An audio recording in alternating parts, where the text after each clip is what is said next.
شور شرابہ بڑھتا جا رہا ہے۔ اپوزیشن جماعتوں کی آل پارٹیز کانفرنس کے بعد یہ شور شرابہ مار داڑ میں تبدیل ہونے کا خدشہ ہے، کیونکہ اے پی سی کے فوراً بعد مولانا فضل الرحمان کو نیب نے 1 اکتوبر کو طلب کر لیا ہے۔ نیب کی طرف سے مولانا کو طلب کرنا چنگاریوں کو ہوا دینے کے مترادف نہیں، بلکہ چنگاریوں پر پیٹرول ڈالنے کے مترادف ہے۔ یہ چنگاریاں اے پی سی میں نواز شریف کی تقریر میں بڑی واضح تھیں۔ ان چنگاریوں کو نواز شریف کا غم و غصہ قرار دے کر نظر انداز کیا جا سکتا ہے، لیکن اے پی سی کی اعلامیہ کو کیسے نظر انداز کیا جائے؟ جیسے مولانا فضل الرحمان نے پڑھا، یہ اعلامیہ 1 درجن کے قریب سیاسی جماعتوں کے اتفاق رائے سے جاری کیا گیا، اور اس اعلامیے کے 26 نکات میں وہی کچھ تھا جو نواز شریف کی تقریر میں تھا۔ میں اس تفصیل میں نہیں جاتا کہ اعلامیے کی دوسری قرارداد میں اسٹیبلشمنٹ سے سیاست میں مداخلت بند کرنے کا مطالبہ کیوں کیا گیا۔ میں اس اعلامیے کی 7ویں قرارداد سن کر ہل گیا، جس میں موجودہ حکومت کو سکوتی کشمیر کا ذمہ دار قرار دیا گیا۔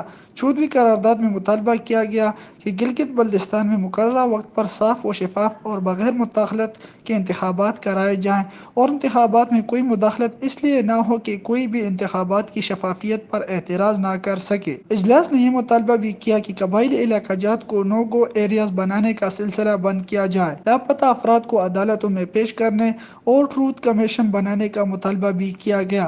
اپوزیشن کے نئے اتحاد پاکستان ڈیموکریٹک موومنٹ کے اعلامیے میں ان تمام نکات کا ذکر ہے جنہیں ہم پاکستانی ریاست کی فالٹ لائنز یا کمزوریاں قرار دے سکتے ہیں۔ ایک طرف نیا اپوزیشن اتحاد 5 اگست 2019 کو مقبوضہ جموں کشمیر کی آئینی حیثیت ختم کرکے وہاں باقاعدہ بھارت کے قبضے کو سکوتی کشمیر قرار دے رہا ہے۔ دوسری طرف حکومت پاکستان کی طرف سے یہ تجویز آ گئی ہے کہ گلگت بلتستان کو پاکستان کا 5واں صوبہ بنا دیا جائے۔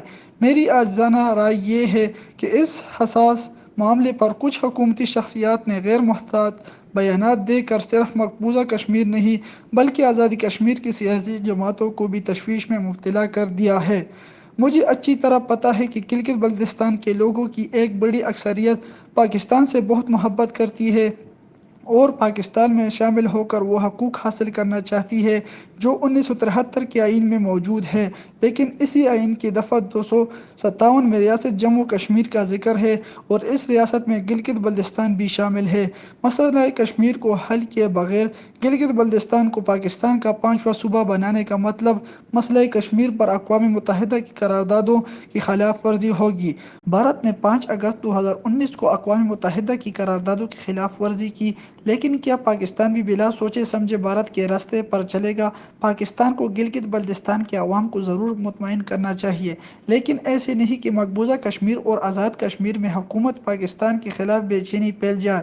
گلگت بلتستان کے لوگ بھی پاکستان سے محبت کرتے ہیں اور جموں کشمیر کے لوگ بھی پاکستان سے محبت کرتے ہیں۔ حکومت پاکستان نے دونوں کو ساتھ لے کر چلنا ہے، دونوں کو آپس میں لڑانا نہیں ہے۔ گلگت بلتستان میں بہت سے لوگ اپنی علیحدہ شناخت چاہتے ہیں، وہ خود کو ریاست جموں کشمیر کا حصہ نہیں سمجھتے۔ اس علاقے کو ڈوگرا حکومت کے دور میں زور آور سنگھ نے 1840 میں فتح کرکے ریاست جموں کشمیر میں شامل کیا۔ 1947 میں بریگیڈیئر گھنسارا سنگھ اس علاقے کا گورنر تھا، لیکن کرنل مرزا حسن خان سمیت اس علاقے کے مسلمان فوجی افسران اور جوانوں نے بغاوت کرکے گھنسارا سنگھ کو گرفتار کر لیا اور اس علاقے کے پاکستان کے ساتھ الحاق کا اعلان کر دیا۔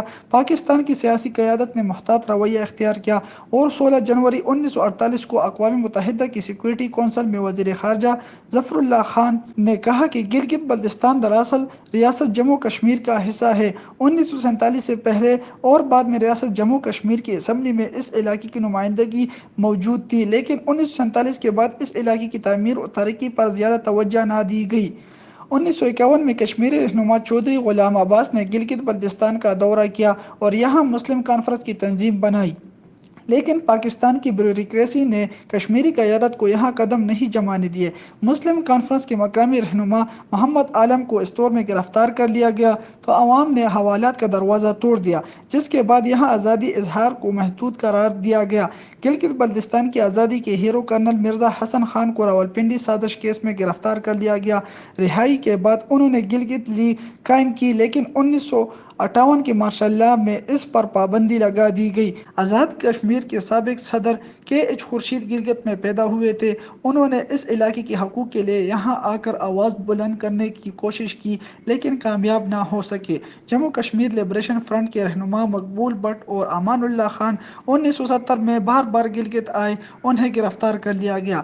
1973 میں ایک سینئر بیوروکریٹ اجلال حیدر زیدی نے استور آ کر امان اللہ خان کو پیپلز پارٹی گلگت بلتستان کا صدر بننے کی پیشکش کی اور بتایا کہ ہم اس علاقے کو پاکستان کا صوبہ بنا رہے ہیں، تو امان اللہ خان نے انہیں پوچھا کہ آپ اقوام متحدہ کی قرارداد کا کیا کریں گے؟ اجلال حیدر زیدی لاجواب ہو گئے۔ 2009 میں پیپل پارٹی نے اس علاقے کو ایک علیحدہ انتظامی یونٹ بنا کر کچھ حقوق دینے کی کوشش کی جسے سیلف گورننس کا نام دیا گیا، لیکن کنٹرولڈ ڈیموکریسی لوگوں کا احساس محرومی ختم نہ کر سکی۔ نواز شریف کے تیسرے دور میں پھر سے اس علاقے کو صوبہ بنانے کی بات چلی تو سری نگر سے حریت کانفرنس کی قیادت نے آہ و بکا شروع کر دی، لہٰذا نواز شریف رک گئے۔ اب دوبارہ اسی تجویز پر عمل کرنے کا منصوبہ ہے۔ سوال یہ ہے کہ کیا آپ صوبہ بنائے بغیر گلگت بلتستان کا احساس محرومی ختم نہیں کر سکتے؟ آپ نے بلوچستان کو 1970 میں صوبہ بنایا لیکن وہاں احساس محرومی آج بھی ختم نہیں ہوا۔ فی الحال کچھ عبوری اقدامات کے تحت صرف اس علاقے کو نہیں بلکہ پاکستان کے ان تمام علاقوں کے عوام کا احساس محرومی ختم کرنے کی ضرورت ہے جن کا ذکر APC اعلامیہ میں موجود ہے۔ گزارش یہ ہے کہ مسئلہ کشمیر کے حل کے بغیر آپ نے اس علاقے کو صوبہ بنا دیا تو یہ بھی سقوط کشمیر کہلائے گا، اور اس کا مطلب یہ ہوگا کہ جس طرح بھارت نے اپنے آئین میں سے 370 ختم کر دیا، پاکستان نے 257 ختم کر دیا، لہٰذا مودی اور عمران کہیں ایک ہی صف میں نہ کھڑا ہو جائیں۔